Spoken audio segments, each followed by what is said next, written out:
Bonjour à toutes et à tous et bienvenue dans votre matinale. Très heureux de vous retrouver en ce mardi 23 juin pour vous accompagner pendant une nouvelle demi-heure, 30 minutes d'actualité, de divertissement et d'informations pratiques préparées par les équipes de TV Vendée. Et justement à mes côtés, c'est Antoine qui réalise cette émission en régie chaque matin pour vous accompagner durant chaque matinée. Un numéro de téléphone à connaître de votre côté si vous souhaitez interagir avec nous chaque matin dans la matinale, le 06 84 54 77 23. Il vous permet notamment de répondre à la question du jour que je vous poserai dans quelques instants. Vous êtes déjà quelques-uns à avoir répondu à la question du jour, mais également à nous informer du temps qu'il fait en ce mardi 23 juin, période de canicule encore sur la Vendée. Jetons justement un coup d'œil à cette carte de la météo du 23 juin,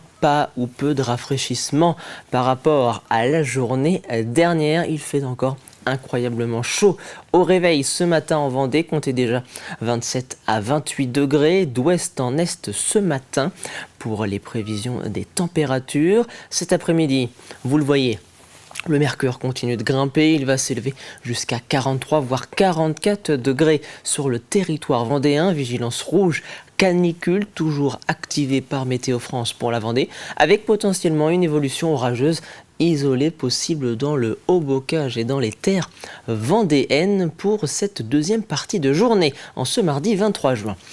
Direction le littoral désormais pour jeter un coup d'œil aux horaires des marées du jour avec des coefficients toujours au plus bas en cette fin du mois de juin. Comptez 55 et 49 pour les coefficients du côté de la Tranche-sur-Mer, 54 et 52 pour les coefficients du passage du Gois et de Beauvoir-sur-Mer.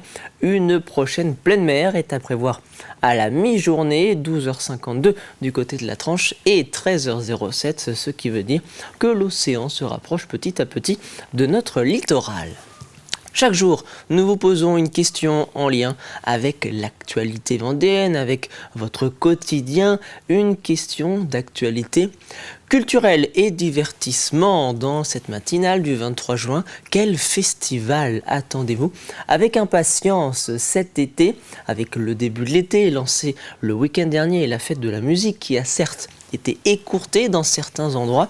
Nous sommes à l'écoute des festivals ou même des concerts que vous attendez avec impatience cet été. Et comme Thierry par exemple, c'est le festival de poupées qu'il a en ligne de mire en ce début d'été. Allez, place désormais à votre journal préparé par la rédaction de TV Vendée.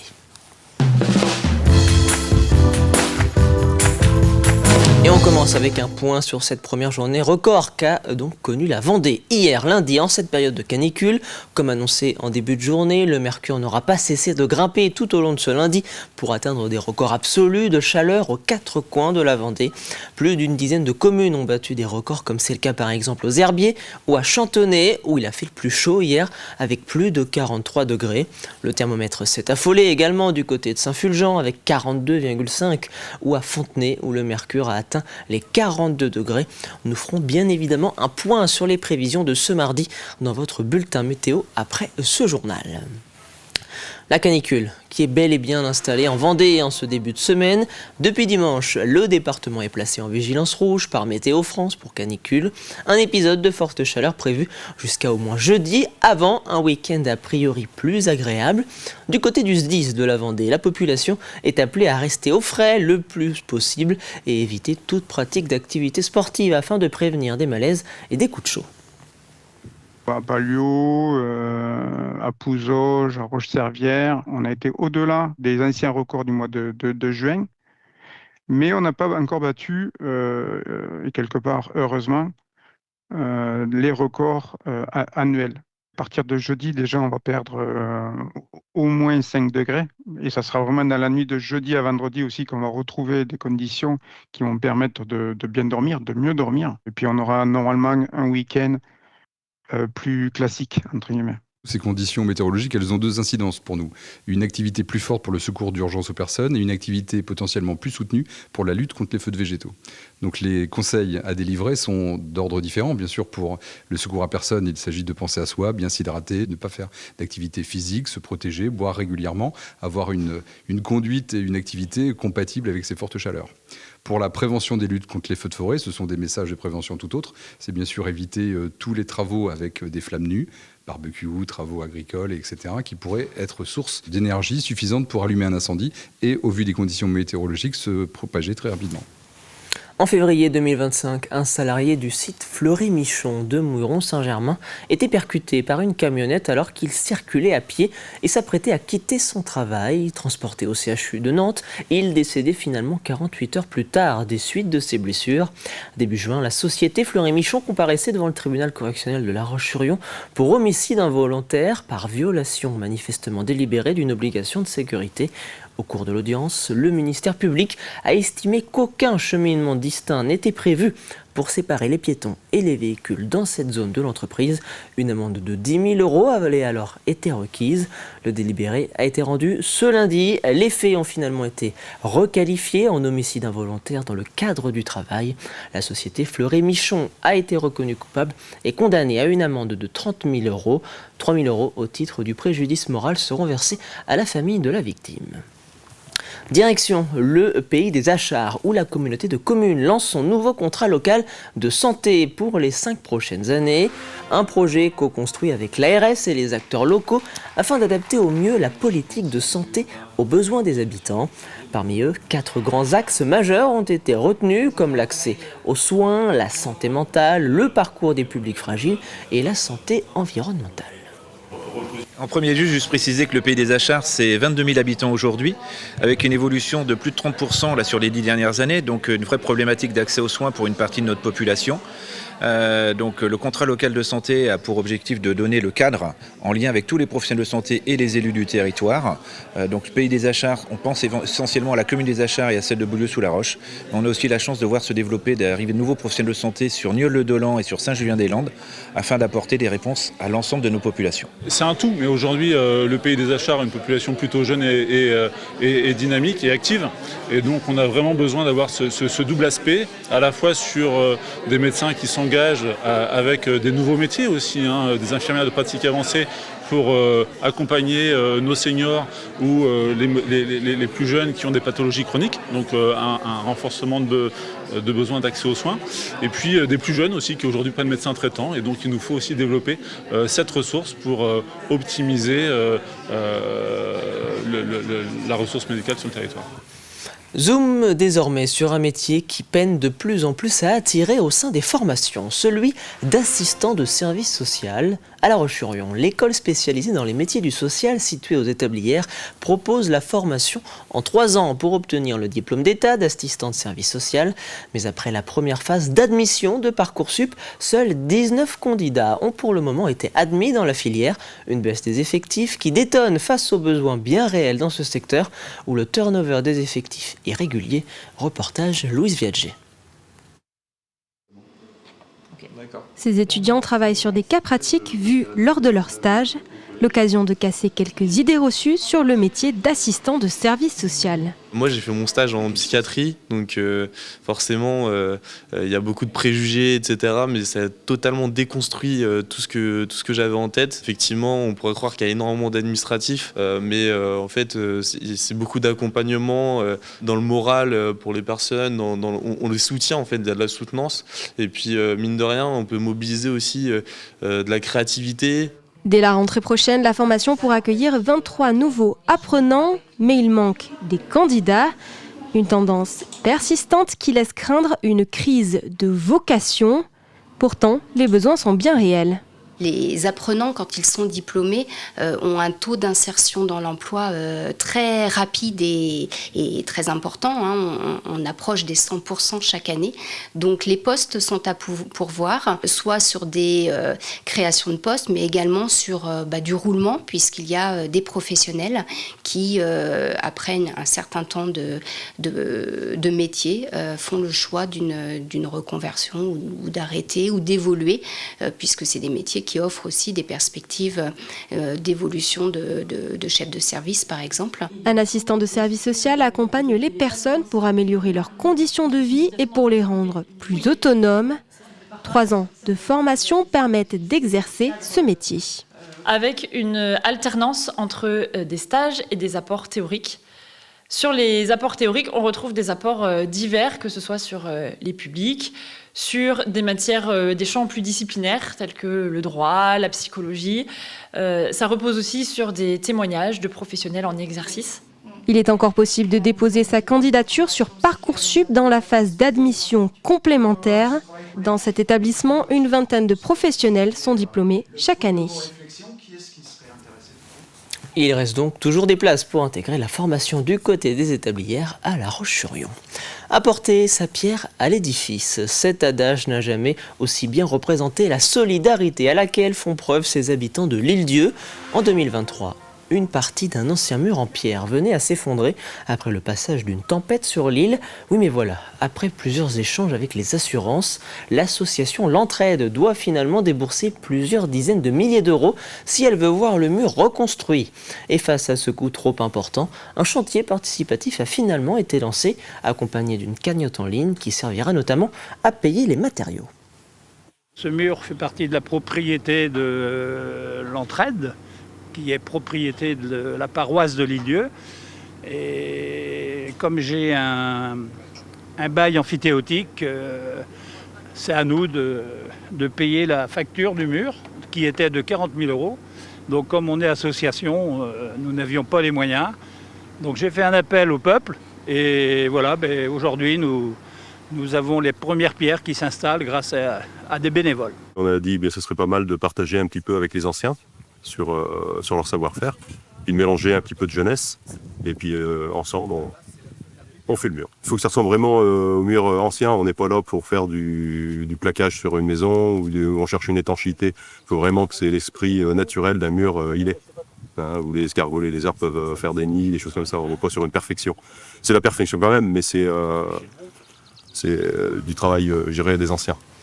Retour sur le continent, à La Roche-sur-Yon, pour la 3e édition de la journée dédiée au court-métrage, un événement co-organisé par le cinéma Le Concorde et la Cinémathèque de Vendée. Cette dernière a pour mission de collecter, sauvegarder et promouvoir les films de Vendée. Cette journée était donc l'occasion pour le public de découvrir ou redécouvrir des lieux emblématiques ou mystérieux de la Vendée à travers l'œil des réalisateurs présents lors de la projection. Nous avons effectivement beaucoup de films tournés en Vendée, et ça depuis les débuts du cinéma. Depuis le tout premier film tourné en Vendée remonte à 1897. La naissance officielle du cinéma, c'est 1895. Et on a énormément de films tournés en Vendée, que ce soit au début c'était du reportage, mais très vite des longs métrages. On retrouve trace de longs métrages en Vendée dès 1925. Nous souhaitons toucher toutes les classes d'âge du public. C'est pour ça que nous avons différents styles de films. Je trouve ça très chouette. Normalement, je viens pas trop dans les festivals parce que je suis d'un naturel un peu timide, mais là, ça m'a fait plaisir de pouvoir rendre l'appareil à la région qui m'a soutenu. Il a été tourné à Noirmoutier, en grande partie, un peu à Nantes et un peu à Paris. J'avais très envie de tourner à Noirmoutier. C'est un endroit que j'aime beaucoup et ça allait parfaitement avec mon film. Je connaissais un petit peu Noirmoutier. Moi, j'ai grandi pas très loin, j'ai grandi à côté de Nantes, à Savenay. Et puis je suis à Paris maintenant depuis une vingtaine d'années, mais Noirmoutier, je connaissais un peu et j'aimais beaucoup cet endroit. C'est un plaisir, ils vont reconnaître sans doute pas mal de lieux. Oui, non, je suis très heureux d'être là.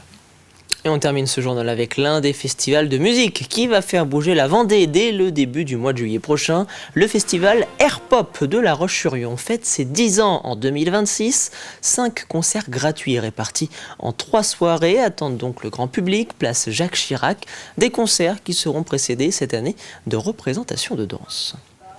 On est sur la gratuité. Ce qui est important de retenir, c'est que voilà, c'est un festival qui est gratuit, qui fête ses 10 ans. Et l'objectif, c'est de proposer des artistes qu'on ne voit pas justement sur ces gros festivals à entrée payante qui génèrent la venue de foules importantes. Nous, l'objectif, c'est de faire découvrir des artistes et d'accueillir 2000-2500 spectateurs si la météo est parmi nous.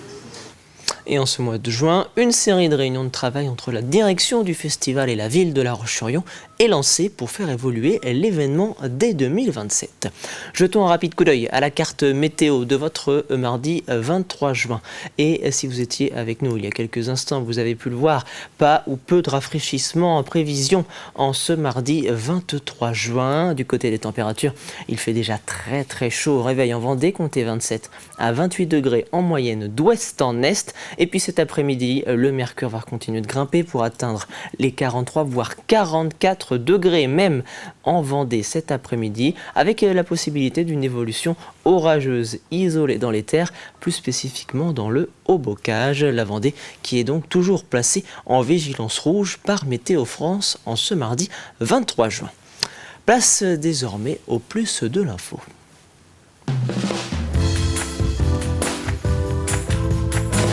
Un plus de l'info consacré ce mardi au bilan de la gestion des déchets en 2025 avec le président de Trivalis, Damien Grasset.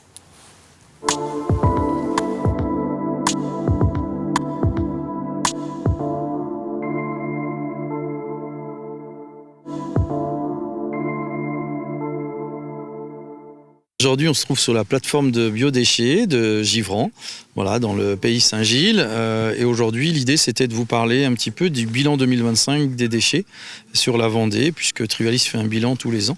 Et donc, vous expliquer un petit peu tous les chiffres qui arrivent, avec des chiffres qui sont plutôt bons, puisque en termes d'ordures ménagères, par exemple, nous avons baissé de 6 kg par an et par habitant par rapport à l'année 2024. On explique cette baisse par un geste de tri qui s'améliore au niveau des Vendéens, par une prise de conscience sans doute sur ce qu'on a dans sa poubelle d'ordures ménagères, et puis aussi par une montée en puissance de la collecte des biodéchets sur certaines collectivités. C'est pour ça qu'on vous avait invité ici, puisqu'aujourd'hui on est à peu près à 4 kg par an et par habitant de biodéchets collectés. Alors quand je dis biodéchets, c'est les déchets de cuisine, c'est les restes de repas qui arrivent ici en partie sur cette plateforme de Givran.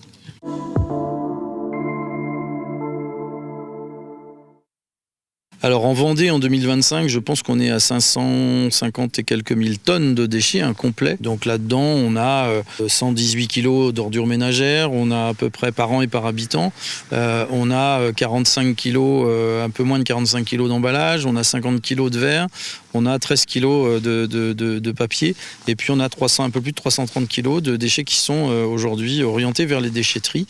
Et donc ça nous fait 550 quelques kilos qui sont aujourd'hui par an et par habitant, qui sont aujourd'hui collectés sur les différents exutoires.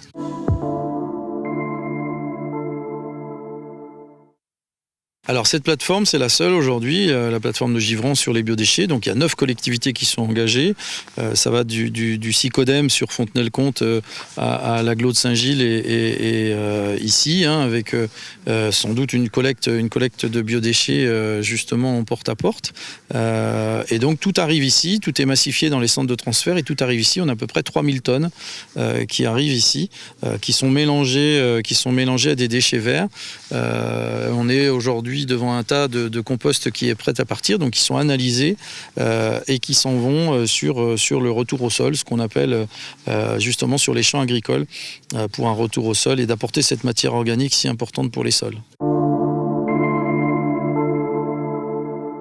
Alors la matière, elle est donnée, il y a eu des opérations justement pour que les gens comprennent que l'engagement qu'ils ont, ça leur a permis aussi de récupérer du compost. Donc il y a eu des portes ouvertes dans certaines collectivités pour récupérer gratuitement du compost. Sinon le compost, il est vendu à 10 € la tonne justement pour le milieu agricole, pour répandre sur les parcelles agricoles et remplacer les engrais chimiques. Et vous retrouvez chaque matin un nouveau plus de l'info dans votre matinale. Place désormais à votre chronique du jour.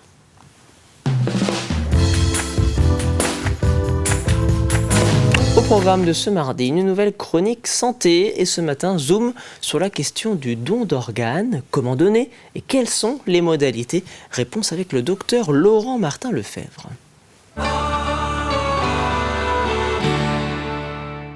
La problématique du prélèvement d'organes, c'est que actuellement en France, il y a environ 22 000 patients en attente de greffe d'organes et seulement 6 200 greffes qui ont été réalisées en 2025. Donc vous voyez, il y a un écart important entre les attentes et les prélèvements. Et cet écart s'accentue d'année en année puisque les taux d'inscription sur les listes d'attente augmentent aussi, puisqu'elle est d'environ de 7 à 8 000 inscrits par an chaque année.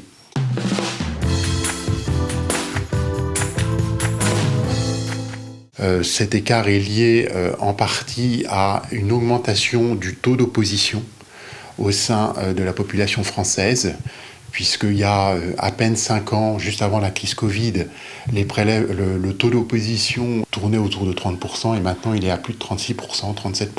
C'est 70% des causes de non-prélèvement, c'est lié à l'opposition. Donc ça, c'est le premier fait. Le deuxième fait, c'est qu'il y a moins de donneurs en mort encéphalique. Ça, c'est lié ou du moins une stabilisation des donneurs en mort encéphalique. C'est lié à l'augmentation de l'âge des patients. Plus on augmente en âge, plus on a des risques d'accident vasculaire cérébral. C'est la première cause de don en France. Avec l'augmentation de l'âge, il y a des contre-indications médicales secondaires qui apparaissent, les cancers, enfin, les organes fonctionnent moins bien, donc ça contre-indique le prélèvement. Donc il y a moins de morts encéphaliques globalement prélevables en France.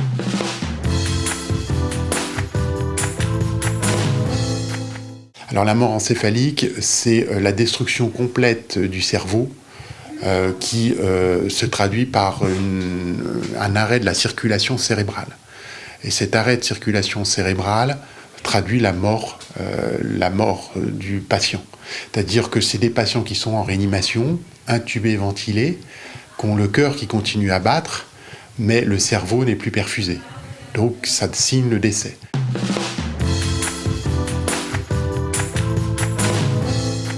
Mais il y a une deuxième méthode de prélèvement d'organes maintenant, toujours chez les donneurs décédés, c'est ce qu'on appelle les donneurs en arrêt circulatoire de la catégorie 3 de Maastricht. Alors qu'est-ce que c'est ? C'est des malades qui sont en réanimation, mais qui n'ont plus d'espoir thérapeutique et dont on a décidé l'arrêt des traitements de réanimation. Dans ce cadre-là, on peut éventuellement proposer un prélèvement d'organes. Il faut des conditions tout de même très particulières. Il y a une âge limite, c'est-à-dire au-delà de 70 ans, on ne peut pas proposer ce type de prélèvement parce que le fait de faire l'arrêt circulatoire, ça esquinte les organes et donc ça empêche le prélèvement et la greffe. L'autre source de donneurs, pour finir, c'est les donneurs vivants. Là aussi, on a un certain retard en France, où il y a à peine 15% des objectifs. Les objectifs de l'agence, c'est d'avoir 20% de donneurs vivants.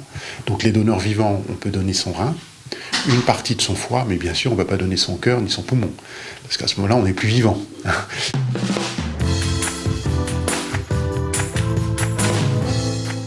Alors, le mieux, c'est de l'exprimer auprès de ses proches. Si on veut s'opposer au prélèvement de ces organes, à ce moment-là, il y a ce qu'on appelle le registre national des refus par Internet, où on peut s'inscrire dessus, ou sinon on le met sur ses directives anticipées, ou sinon on le met sur le dossier médical partagé, le DMP. L'idéal, c'est de dire tout de même à ses proches, même quand on s'oppose ou quand on est d'accord, de le dire à ses proches. Et vous retrouvez chaque mardi une nouvelle chronique santé dans votre matinale. Chaque matin, dans la matinale, nous vous proposons une question en lien avec votre quotidien, avec l'actualité vendéenne. La question du jour, la voici. En ce mardi 23 juin, quel festival attendez-vous avec impatience cet été? Festival ou bien concert de l'un ou de l'une de vos artistes préférés? N'hésitez pas à nous le dire via le WhatsApp de la matinale ou bien faites comme Thierry sur la page Facebook de TV Vendée. Thierry qui a en ligne de mire le festival Le Poupée qui aura lieu donc en ce début d'été en Vendée.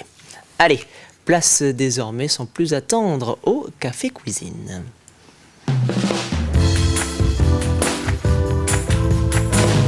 gagner cette semaine dans le jeu de la matinale 2 packs Aventure Action avec 2 activités au choix offertes par notre partenaire de cette semaine, le parc de loisirs Le Grand Défi à Saint-Julien-des-Landes. Et cette question à laquelle vous devez répondre depuis hier dans le jeu de la matinale: quel célèbre événement de course à pied vendéen avait lieu le week-end dernier?